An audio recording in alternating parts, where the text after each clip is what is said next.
കാസർകോട്ടേക്ക് പോകാം. കാസർകോട്ട് തേജസ്വിനി പുഴ കരകവിഞ്ഞൊഴുകുകയാണ്. താഴ്ന്ന പ്രദേശങ്ങളിൽ വെള്ളം കയറിയിട്ടുണ്ട്. പോടോത്തുരുത്തിയിൽ 5 കുടുംബങ്ങളെയും ചാത്തമത്ത് 7 കുടുംബങ്ങളെയും മാറ്റിപ്പാർപ്പിച്ചു.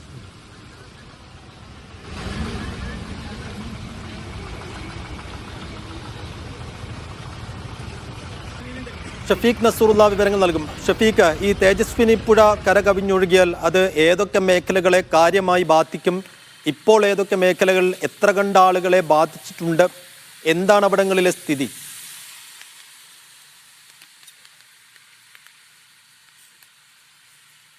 കാസർഗോഡിൻ്റെ മലയോര മേഖലകളിലാണ് മഴ ശക്തമായി പെയ്യുന്നത്. കഴിഞ്ഞ 2-3 ദിവസങ്ങളിലായി കാസർഗോഡ് മലയോര മേഖലയിൽ നിർത്താതെ മഴ പെയ്യുന്നുണ്ട്. ഈ മലയോര മേഖലകളിൽ ശക്തമായ മഴ തുടരുന്നതാണ് ഈ താഴ്ഭാഗങ്ങളിൽ ഉള്ള പുഴകളിൽ ജലനിരപ്പ് ഉയരുന്നതിനും താഴ്ഭാഗങ്ങളിൽ വെള്ളം കയറുന്നതിനും കാരണമായിട്ടുള്ളത്. ഇപ്പോൾ കാസർഗോഡ് തേജസ്വിനി പുഴ കരകവിഞ്ഞൊഴുകിയിട്ടുണ്ട്. ആ പ്രദേശങ്ങളിൽ അതിൻ്റെ താഴ്ന്ന ഭാഗങ്ങളിൽ താമസിക്കുന്നവരോട് ജാഗ്രത പുലർത്താൻ ജില്ലാ ഭരണകൂടം ആവശ്യപ്പെട്ടിട്ടുണ്ട്.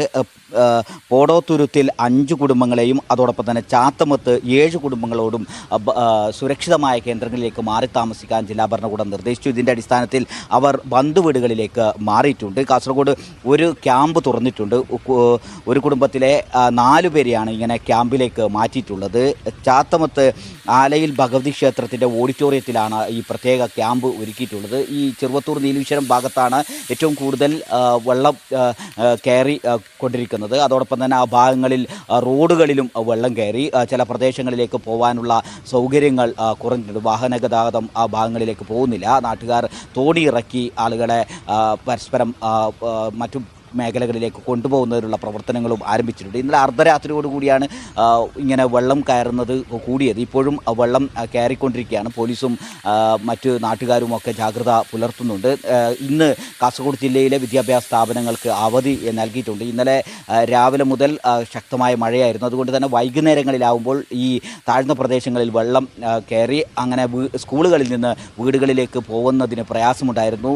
അതിന് പ്രത്യേകമായി വില്ലേജ് ഓഫീസർമാർക്ക് ഈ കുട്ടികളുടെ യാത്രാ സുരക്ഷ ഉറപ്പുവരുത്തുന്നതിനുള്ള നിർദ്ദേശം ജില്ലാ കളക്ടർ നൽകിയിരുന്നു. രക്ഷിതാക്കളുടെയും അധ്യാപകരുടെയും ഒക്കെ സുരക്ഷിതമായ നിയന്ത്രണത്തിലാണ് പിന്നീട് ചില സ്കൂളുകളിൽ നിന്നൊക്കെ കുട്ടികളെ വീടുകളിലേക്ക് സുരക്ഷിതമായി എത്തിച്ചത്. ഇന്ന് ഇതൊക്കെ പരിഗണിച്ചുകൊണ്ടാണ് ജില്ലാ കളക്ടർ അവധി പ്രഖ്യാപിച്ചിട്ടുള്ളത്. കോളേജിന് ഇന്ന് അവധി ബാധകമല്ല. അതോടൊപ്പം തന്നെ നേരത്തെ പ്രഖ്യാപിച്ചിരുന്ന പരീക്ഷകൾക്കും ബാധകമല്ല.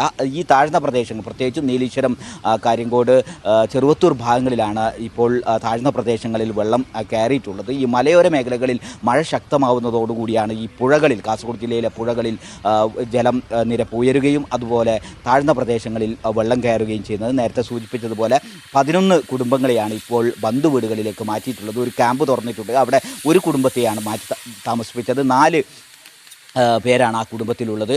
അങ്ങനെ കാസർഗോഡ് ജില്ലയുടെ മറ്റ് നാശനഷ്ടങ്ങളൊന്നും തന്നെ റിപ്പോർട്ട് ചെയ്തിട്ടില്ല. കഴിഞ്ഞ ദിവസങ്ങളിൽ ഒരു കാറിന് മുകളിൽ, വീട്ടിന് മുമ്പിൽ നിർത്തിയിട്ടിരുന്ന കാറിന് മുകളിൽ വീട്ടിന് മുമ്പിലുണ്ടായിരുന്ന വലിയ മരം കടപുഴകി വീണ് പൂർണ്ണമായും കാറ് തകർന്നിരുന്നു. അതോടൊപ്പം തന്നെ ഈ നല്ല ശക്തമായ കാറ്റിൽ 2 വീടുകളുടെ മുകളിൽ തെങ്ങ് വീണ് വീടുകൾക്ക് കേടുപാട് പറ്റിയിരുന്നു. ഈ താഴ്ന്ന പ്രദേശങ്ങളിൽ വെള്ളക്കെട്ടുള്ളതുപോലെ തന്നെ ഈ തീരദേശ മേഖലകളിൽ നല്ല ശക്തമായ തിരമാലകളുണ്ട്. ആ ഭാഗങ്ങളിൽ കടലാക്രമണത്തിൻ്റെ സാധ്യതകൾ കൂടി പരിഗണിച്ച് ജാഗ്രത പുലർത്താനുള്ള ഒരു നിർദ്ദേശം ഇപ്പോൾ ജില്ലാ ഭരണകൂടം നൽകുന്നു. അതോടൊപ്പം കാസർഗോഡ് ജില്ലയിൽ ദേശീയപാത നിർമ്മിക്കുന്ന തലപ്പാടി മുതൽ കാലിക്കട് വരെയുള്ള പ്രദേശങ്ങളിലാകെയും വെള്ളക്കെട്ട് ഉണ്ട്.